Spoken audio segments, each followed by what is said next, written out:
This is John Simon and my good friend Thomas Duell. And this is Church History for Chumps. Welcome. Hope you're having a good day. Thanks for joining us today. Yeah. It's been a while since we've been in the studio together, man. Yeah, our last one we had to record separate because I had Pox. Yeah. Leprosy. Right. What it was. Yeah. How how was that experience for you, man? I thought it was bad, but then I had a brother get chickenpox too at the same time, and he got it like way worse. Yeah. So I couldn't really complain too much. What is worse? Like, was it itchier? Like pox per square centimeter. Oh, okay. Yeah. Okay, so just like, a lot more red. Yeah. He got rocked by it. Does each pock or pox? What's the grammar on that? I like pock. Okay. Yeah. Does each pock like carry its own, like, would you rather have one like good giant pock? Yeah. Like, cause I feel like I'd rather just have one pock. That's probably what shingles is though, right? Kind of, yeah. It's like concentrated. I don't know. The biggest one I had on my face actually gave me a scar. So maybe not a big one, but just a lot of little small ones. It's a heck of a pock, man. Everybody's like in their car like, gosh dang it, why are they talking about this? Scratching your lower back. Hey, I don't know. Statistically, with all the listeners that we have, there's probably at least one who does have chickenpox right now. Yeah. So I'm not saying it's you, but it might be. Also, I don't think that's true. It's probably like smallpox or something way worse. Hey, Thomas, so we've been, as you guys know, we've been kind of ping-ponging topics around. We've been doing a lot of heresies, which is always fun. But we'd like to, I kind of mentioned at the beginning of the season, Thomas and I just do not have the type of focus. Holy smokes, is that an airplane? The United States Air Force. All right. Should we take our hats off real quick? No. Oh, okay. That's right. I salute none but the Lord. Thanks for keeping me straight. No king but Christ. Amen. No banners. Yeah. So we had thought we were gonna do heresies, but we're pretty unfocused and we get bored or distracted, and so we're gonna do a different topic today, Thomas. Right? Yeah, man. We're gonna talk about David Brainerd. Yeah. Which is one of my favorite people from church history, but I don't know why we didn't get him into season 1. So This is like a gem. Yeah. In season 2. Now, I don't want to be mistaken. I think he's the bassist of Led Zeppelin. Yeah. He is. Okay. From the grave. All right, cool. Yeah, I'm very excited for this episode. No, he's a missionary, right? Yeah, he was a missionary, and we'll get to it in a little bit, but he really, I think, was a big part of what drove the spirits and the minds of the people who were involved in kind of like the modern missionary movement. Like a lot of the missionaries from the last century and a half were really, really impacted by this guy's life. Okay. And I think you'll see why. It's kind of an interesting story. Okay. You ready to jump in? I'd love to. Cool. So David Brainerd was born on April 20th, 1718 in Haddam, Connecticut. And to kind of orient you in the CH4C cinematic universe, you would find at this time when he was born, John Wesley was a teenager. Jonathan Edwards was a teenager. Benjamin Franklin was like 12, I think. Was this around the Salem witch trials time? Shoot, I'm forgetting when. Was the Salem witch trials late 1600s though? Oh, you might be right. Salem witch trials, which I'm just going to recall from my memory real quick. Yeah, late 1600s. Okay, so it's a little bit after the Salem witch trials. Okay. About 50 years before, so he's about 50 years older than William Wilberforce, if you remember that. Yeah, this is a perfect time to be in New England then, because all the witches are gone. They killed all of them. Yep. George Whitefield was only 3 years old. Okay. So like we'll find here in a second that this is like right around the time of the Great Awakening as he grows up in America. He was the son of a guy named Hezekiah, who was a Connecticut legislator, and his mother's name was Dorothy, and he was one of 9 siblings. Whew, all right. Yeah. And I can't remember how many of them died in childhood, but his family seemed to have, the more I studied his family, his family had a lot of just health issues, both Yeah. physically and mentally. I think a lot of people did during that time, right? Like, wasn't the life expectancy pretty low? And a lot of people, they were still very susceptible to diseases and whatnot. Mm-hmm. Okay. Yeah, there was not a whole lot of access, I think, to good medicine in the colonies, and it just wasn't the safest time and place in history to live. Yeah, you think America wasn't even born yet, right? Right, yeah, so this is before the American Revolution. Mm-hmm. And we have this guy, David, and as he's growing up, I think by the time he was 13, his dad died. And then just a few years later, his mom died. And so I think by the time he was 14 years old, he was completely orphaned. But he had some older sisters, and he went and lived with one of them. And he was converted at the age of 21. Okay. So around the age of 21, he read the Bible twice in 1 year, and I can't remember if he read it twice. Take that, Bible plan nerds. Right, yeah. I can't remember if he did it before or after he got saved, but either way, like right at the onset of his kind of spiritual life, he just absorbed a bunch of the Bible, which, side note, if you want to grow in your faith, that's one way to do it, for sure. Just start consuming so many cool story arcs for testimonies I've heard from people just involve like a lot of scripture. Yeah. It's a good way to go. So he thinks he's going to go into the ministry, and he goes into Yale. So for context, you're probably familiar with the names Yale and Harvard, Princeton, some of these classic Ivy League schools that we have now today. They all were seminaries. They all were. They were very like orthodox, conservative institutions, which is not the case today. Not quite the truth anymore. Yeah. And so he goes to Yale, and a few things start happening. For one, he develops early tuberculosis, which, spoiler alert, will be the death of him before too long. This is actually a relatively short story. Shoot, we're probably more than 2/3 of the way through. We're 2/3 of the way through his life already. I had no idea how he died, so that was a legit spoiler for me. He's going to die at age 29. I'm a little bummed. So by the time he gets to Yale, he's only got 8 years left on the clock. I think we're both already older than him, right? Not you. You're the same age.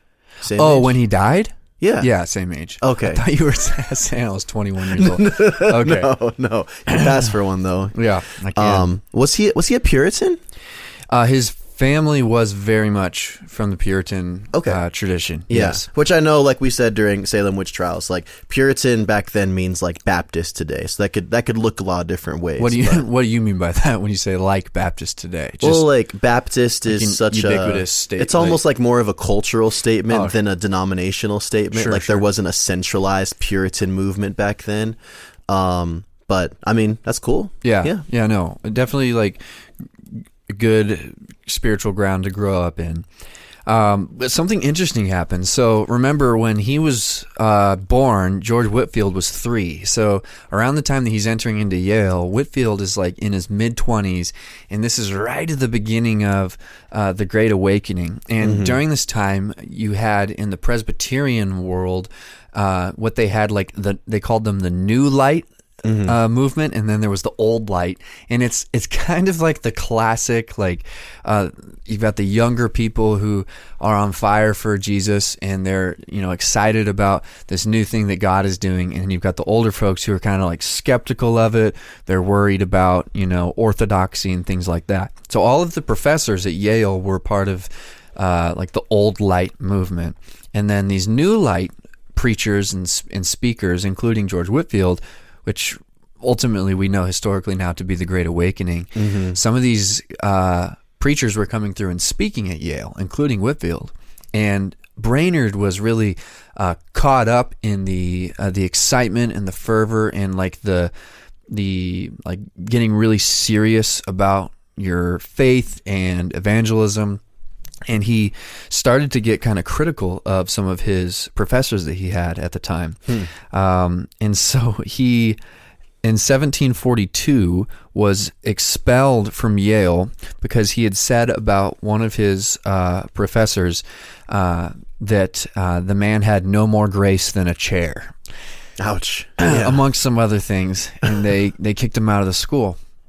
And he was a really bright student. He was the top of his class. And there was a bunch of people that were like kind of disturbed that this guy who was kind of on track to be this probably a really dynamic and influential preacher was now kicked out of Yale. And the reason why that was such a big deal was at the time, if you didn't graduate from Yale or Harvard or from one of the European institutions, you could not be ordained to the ministry. So like this is like really problematic for his career path. Yeah. And Jonathan Edwards, who ended up being a really close friend of his, there goes the Jets again. Yeah. Jonathan Edwards and several other people were really pushing for him to get reaccepted into Yale, and Yale wouldn't let it happen. And it was at this time that Princeton actually was started in response to this very event. So like the tensions between the old light and the new light, that was like pushing some people to want to have a new institution. Yeah. And it was David Brainerd's case that actually got Princeton started. Yeah, and I'm guessing they wanted to represent the new light side of things, right? Yes. And was it just style of ministry and teaching? Like, was it kind of like the young bucks versus the old guard? Is that really all it was? From what I've seen, it does seem to be a lot about kind of just almost like the vibes of the whole thing, where the old light folks were just concerned over maybe the emotionalism kind of behind it, and were worried that it wasn't quite rooted theologically. Of course, they were bothered. They were burning all the overly emotional people, because they were witches. I'm not sure if those are the same people who were doing the burning. I'm being so unkind. I'm sorry. That's not cool. Yeah, but that is interesting though. And that's amazing that right when, because David Brainerd's story, which I guess will end in tuberculosis, it could have still gone very, very differently if it wasn't for Princeton picking him up, right? Well, actually, he didn't go to Princeton. Okay. I'm not sure if it wasn't just because it just wasn't a great option for him, or he had already moved on to new things, or if the school hadn't quite started yet. But he actually was found by, I forget the name of it, but there was like an evangelical society that basically commissioned him to ministry around this time. And I think he had a very, very short stint as a parish preacher somewhere, but he actually ended up becoming a missionary. So in 1743, he began ministry to the Native American tribes that were around his area. Okay. So the first tribe that he went to was at Cowanemeek, which was a Mohican settlement. And then within a year, he was reassigned, I think, by this evangelistic society to go work among the Delaware Indians. And he stayed in that area for about a year. He was ordained by the Newark Presbytery, which I don't know who exactly those people were, but he was ordained at this time. Okay. And then he then moved on to a place called Crossweeksung in New Jersey. And I think that's where he stayed until the end of his ministry. Okay. And I think at this point, I'll interject my own story and say that we know so much about what he was doing on a day-to-day basis at this time because of his diary. He kept a very, very detailed diary throughout his 20s for about 10 years. And it was published by Jonathan Edwards later in life. And when we read his diary, we see just story after story of just, honestly, he kind of beat his head against the wall for a long time trying to minister to these Native American tribes. There was translation problems. Yeah. He oftentimes didn't really have a place to stay. He would just ride his horse for 10, 15, 20 miles in one direction to go meet with these tribes. He'd be exposed to the elements. He already had tuberculosis, and he's just constantly cold and wet. There's stories of him kind of having these showdowns with these witch doctors that didn't want him around, and just a lot of no success, combined with the fact, I think I mentioned earlier, he's really struggling with probably clinical depression this whole time. Sure. So what did evangelism to the tribes look like at this point? Do we even know? Because, I mean, obviously you look at the Puritans, and a lot of people, especially in our tradition, tend to kind of hail them as a beacon of American Christianity that we're kind of proud of theologically. But yeah, like what precedent did we have of ministering to the natives? Like what did his ministry to them look like exactly? Yeah, like did he do something differently, or was he kind of just joining in something that already existed? Honestly, when you read his diary, it really almost comes across as it was just like a one-man mission. Now, he might have had more support than is evident in his diary, Sure. but very much him just taking whatever opportunities he could to just go meet with, hang out with, find the Indians wherever they were in the woods, and just he would talk to them about the one true God. He would talk to them about sin, and really it's just kind of a classic, like, there's a holy God, you are a sinner, you need salvation, kind of simple gospel like that. Yeah. And for a long time, he didn't really see a whole lot of results. But I think if I remember correctly, it kind of starts with he actually ends up converting his translator. So the guy who was helping him actually communicate with the tribes ends up converting. And then by the end of his time at Crosswingsum, or within a year, the Native American church there had 130 members. He's starting to baptize bunches of the Native Americans at a time. And he, during this period of kind of his mid-20s, he gets several offers to leave the mission field and to go be a pastor at various churches. And he always refused. And at one point he wrote in his diary, he says, "I could have no freedom in the thought of any other circumstances or business in life. All my desire was the conversion of the heathen, and all my hope was in God. God does not suffer me to please or comfort myself with hopes of seeing friends, returning to my dear acquaintance, and enjoying worldly comforts." Yeah, that's good. So by the end of his 20s, I think around the age of 28, 29, he just gets way, way too sick. And I think he goes and he visits the tribe that he loved so much one more time. And then he ultimately ends up at Jonathan Edwards' house. And it's known that he has tuberculosis. It's really fascinating that Edwards actually brings him into his house because TB is pretty contagious, right? Yeah, you can catch it. And okay. so he brings this contagious dude into his house, but Jonathan Edwards really loved David Brainerd and was, I think, impressed by him. And he stays at Edwards' house until he dies. And on, September 24th of 1747, Brainerd writes this in his diary. He says, "In the greatest distress that ever I endured, having an uncommon kind of hiccup, which either strangled me or threw me into a straining to vomit." So he's just like constantly in pain, and he's also wrestling in himself with he's trying not to like rage against God for this sickness. He's not, but he wants to like bear this suffering well. Yeah. He is being nursed by Jerusha Edwards, which is Jonathan's 17-year-old daughter. And when you read his diary, you get the sense that there was maybe a hope between the two of them, that if he were to recover... because he never got married, right? Yeah. Yeah, he's a single guy. Yep.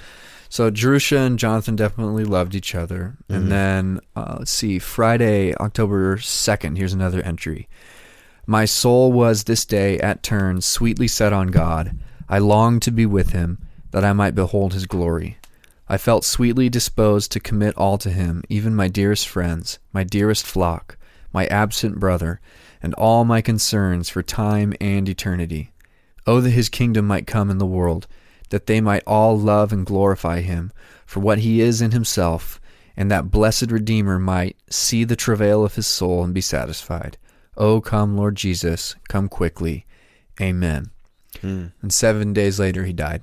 Yeah. At the age of 29. And then just a few months later, Jerusha died from contracting tuberculosis from caring bummer. for him. Okay, yeah. It's kind of a sad little love story kind of wrapped up in there as well. Hopefully she was cool with that, you know. I think she was. I think she was cool with caring for him to the point of death. Hopefully she saw the romance in it. Like, it'd be a bummer if she's like, I'm not really attracted to this man at all. I've actually, like, you know, Jebediah over here. Right. Yeah. But then, TB got her. Poor gal. Yeah. But she cared for him until the end. Yeah.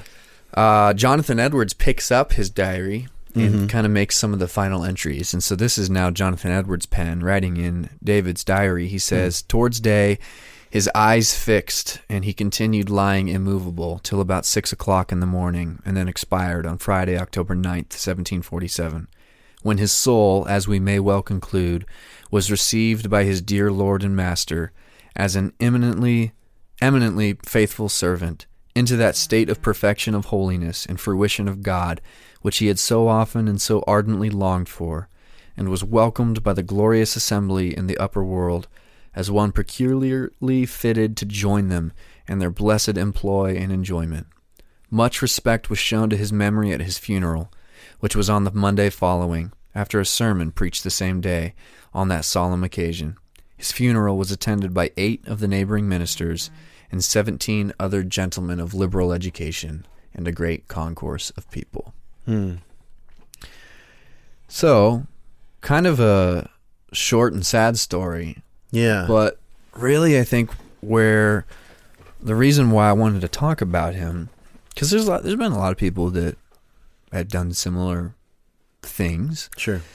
But I think what makes David Brainerd's story so interesting is a few things. One, we get a really good reflection on dying well when you read his diary, which I would highly recommend, by the way. And when I read it, I listened to it, which I think helped because you're listening to someone's daily diary, and sometimes it's a little repetitive, and so to hear someone reading it to you can be helpful. But we get this picture of what it's like for a Christian who's developed some maturity to move towards their death. Sure. Really helpful. There's this other interesting thing that you see in his diary. At the beginning of the diary, as he's preparing for seminary and he's in seminary, he is all bound up with the question of whether or not he's saved. He's constantly worried that he's offended God in some way or that he doesn't have true faith, and kind of mixed with his depression. I think that a lot of people can relate to that feeling of just some depression, some spiritual darkness, and then really wondering, do I actually belong to God? Like, how do I know? I've talked to many people and have even experienced in my own life that reality of just feeling kind of heartsick over your own soul and just, how do I know that I'm saved? As time goes on, though, by the time you get to the end and he's writing in his diary while he's on his deathbed, he is rock solid in his assurance of Christ's work on his behalf and where he's going, and everything, it's a complete 180. Yeah. And it becomes really clear that the reason why that happened was because of the suffering that he had endured. Living for Christ, for the sake of other people, just seemed to chip away at really the selfishness, I think, probably in his earlier life that left him wondering whether or not he was saved. And it's not even a cruel suffering, right? Not a cruel selfishness. Like, it's just self-absorbed kind of. Yeah, they say that when a child's brain is developing, the first thing they gain awareness of is themselves, but there's a long time as a child is developing that it has no social capacity for understanding others' needs. That's why you have to teach your kids to share. I think the same thing happens spiritually, where when you first get saved, and I super relate with dude because I struggled with my assurance for a very, very long time. But it's because my spiritual intuition was always very focused inward, and every piece of advice I ever got when I talked to older, wiser Christian men about assurance was, you get it over time. And honestly, you get it by walking with Christ, by walking with Christ into a life of service, not necessarily being a missionary, but just faithfully walking with Christ in the domain that he's placed you in. And that, I think, does the selflessness of pointing that arrow away from ourselves towards others. And I think that's where that kind of comes from. Yeah, absolutely.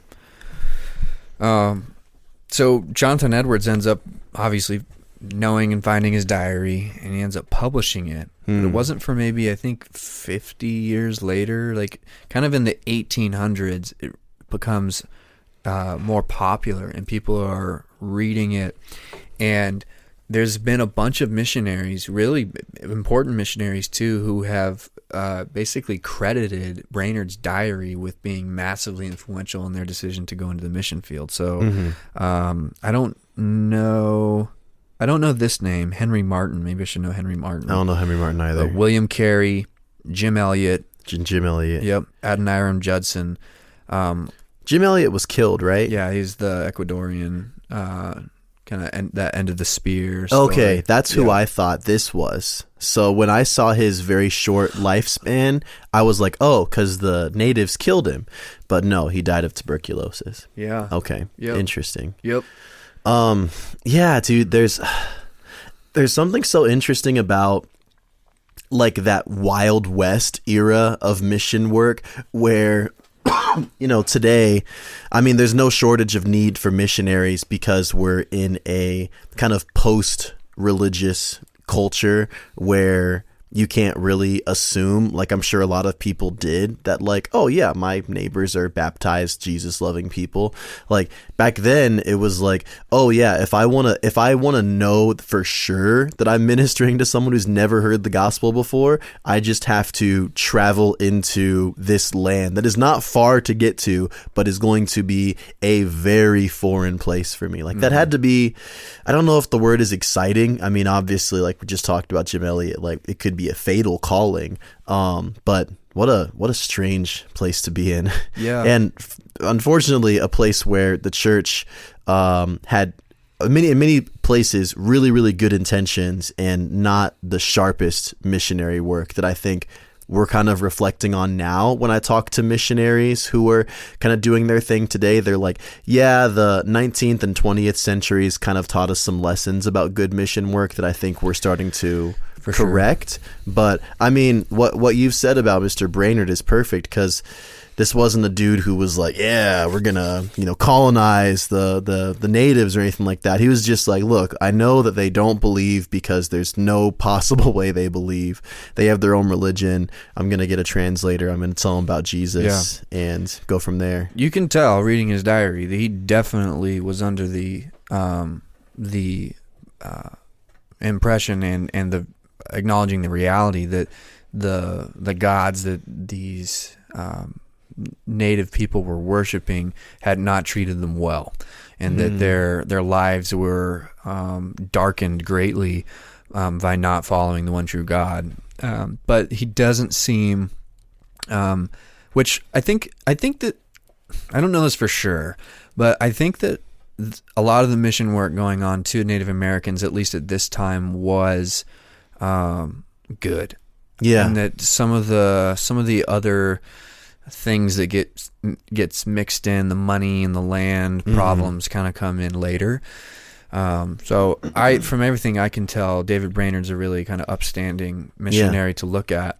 There is something, I did run across a really interesting quote that I thought you would like, that I think would be a good reflection on all of the kind of martyrs and people that have died that we've talked about. Yeah.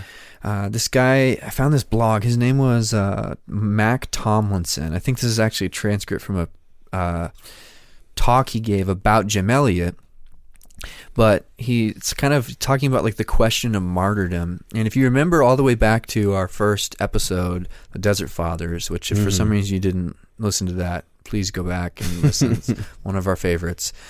But we talked then about how the Desert Fathers viewed their movement into the North African deserts as a form of martyrdom, and that it was a witness to the watching world. Yeah. As the Roman Empire had made Christianity legal and had afforded some preference towards it, the martyrdoms were ceasing, and people were like, but wait, like, how do we hold out a faithful witness? And so they were finding other ways to stand out than just, getting killed by being torn to shreds in a public setting. And so I really liked what this guy wrote. He says, a consistent and faithful life without martyrdom is as heroic as a martyr's death. Think about it. Now he's talking about Jim Elliot and the others that were killed in Ecuador. But he says, 5 men on that beach surprised suddenly. A spear attacks, and it takes 2 minutes, maybe, to die, and it's over. Does that somehow take superhuman power more than living daily for Christ for 70 years and running well to the end? Both are heroic. We know about David Brainerd only because Jonathan Edwards published his private diary. But do you know anything about John Brainerd, David's younger brother? No journal, no hero, but he went and replaced David among the Indians and stayed 30 years. Same caliber of man, same godliness, he just never wrote about it. Do you know anything about Bert Elliot, Jim's brother? Jim's there less than 4 years. Bert's in Peru 30 years. Of the 4, Jim Elliot, Bert Elliot, John Brainerd, who's more the hero? We would know nothing about the famous Brainerd or the famous Elliot if 4 books had not been written. No books, no heroism. But it's heroic to faithfully live for Christ where you are, keep serving, obeying God's will for you, year in and year out, doing what God's called you to do. Dying for Christ suddenly is not more glorious than living for Him for 50 years. Living long-term in faithful service is what we're called to do. God determines the names and the numbers of the martyrs, and He determines who is not one. So the McShaneys, the William Bordens, the Keith Greens, the Jim Elliots are few in number who die early. They are so few. The majority of Christians get the privilege and heroism of living 30, 40, 50, 70 years walking with God. The George Muellers, he was 90. Leonard Ravenhill, he was 87. Keith McLeod, late 70s. Bill McLeod, 80. Bob Jennings, in his 60s. Conrad Merle, 89. It's the little things done in persevering faithfulness that are worthy of praise and notice. That's great. I love that Isn't that quote. Good? It's like that Tertullian quote, the blood of the martyrs is the seed of the church. It's like, that's true, but the hands of the church, of the Christians, like, they're pressing the seed into the soil. Like, that's what allows for that growth to happen. Like, and that's just as impactful. This is going to sound like it's not relevant, but it's 100% relevant. Have you seen the new freaking Godzilla movie? No. I think I saw a preview for it. Okay. Is this going to be a spoiler? All right. If you don't want to know a single thing about the new Godzilla movie, maybe 45. I'm a little long-winded. But so this movie, way freaking better than a Godzilla movie should be. But here's the thing. Like, so it's Japanese studios made this film. It's not an American-made film at all. And it takes place after World War II. Maybe within 5 or 10 years of it, after their loss, of course. They tackle this idea where the main character is a failed kamikaze pilot. He landed his plane. Yeah, I know, it's hard to fail. He landed his plane on a remote island because he was afraid to go kamikaze. And so much of this movie, as it's literally dealing with a giant radioactive lizard, is also tackling this really interesting theme of what does it mean to be a hero if I can't give my life in a moment of explosive glory. Like, and they actually come out being very critical of this idea that you should, like, burn out quickly for whatever cause you're a part of, that there's actually more value. So if you've seen that movie, you were thinking of that when you read that quote, because it's literally the same idea of you don't need to flash out in some like beautiful, heroic, like momentous moment. Like, it's actually better for that long burn. And then honestly, this is one of the things, I feel like we talk about this a lot, but probably not enough. this is one of the things that I think burns out Christians who are our age or a little bit younger, is because I don't know about you, but when I was in like college and high school ministry and like young ministry, I heard martyr stories all the time, whether they were church history, Fox's Book of Martyrs, or even like the people in persecuted nations today. And it was always this like, John, would you be ready if somebody points a gun and says, do you love Jesus? So like, it's almost like we're preparing these like 16 and 17-year-old Christians to make this huge, horrifying decision, but we're not prepping them for the slow burn. Oh yeah, that's so good. That, you know what that reminds me of? That's really connected to this. I've met once or twice a guy named Steve McCulley, who is the son of Ed McCulley, who was one of the other guys that died with Jim Elliot on that beach when those tribesmen killed them. Yeah. And Steve was a little boy when his dad died, a martyr's death, like 4 or something like that. Maybe even younger. And there is this, this could make me emotional. This is so wise. I can't remember if I've ever told you this before. I don't think so. Steve says that as he was growing up, he was like maybe like 8 or 10, you know, and he was living with this identity of like, my dad was like killed for his faith. And you got to wonder, like, how's that like shaping like a young mind?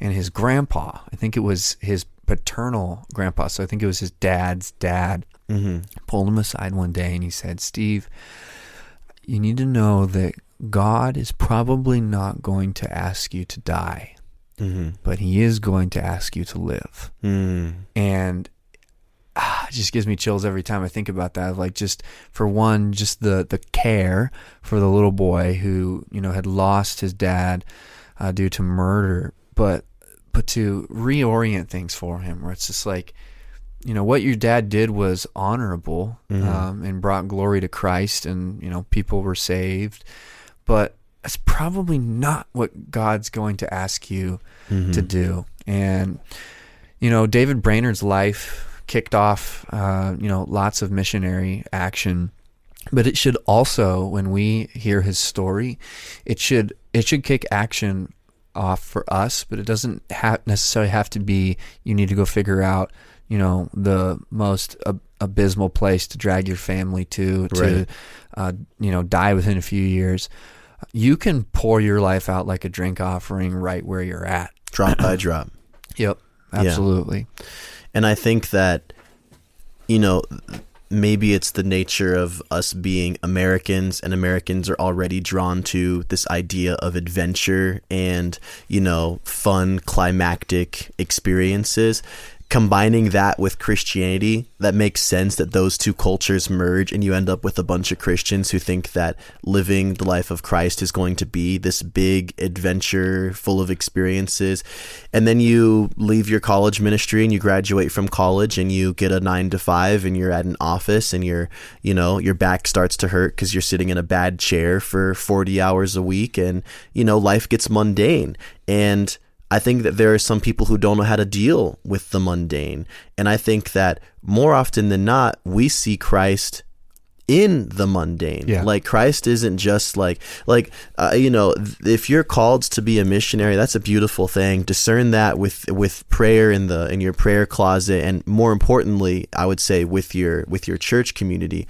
But all of us are called to be missionaries in that we're just called to be Christians, and that's going to be a pretty mundane existence more often than not. Like, I'm sure that Brainerd could have chosen some, you know, sexier form of like ministry. I mean, like, he decided not to be a minister. He could have been one of the big Great Awakening preachers that we hailed for, you know. People definitely saw something in him. That's why they were trying to pull him away from the mission field into a church. They saw a voice or a hint of leadership that could have really gotten him a lot of attention. But he chose not only the mundane, but the challenging, gloryless life that wasn't going to bring him a hint of credit until decades after he died, because his homie published his journal. Yeah.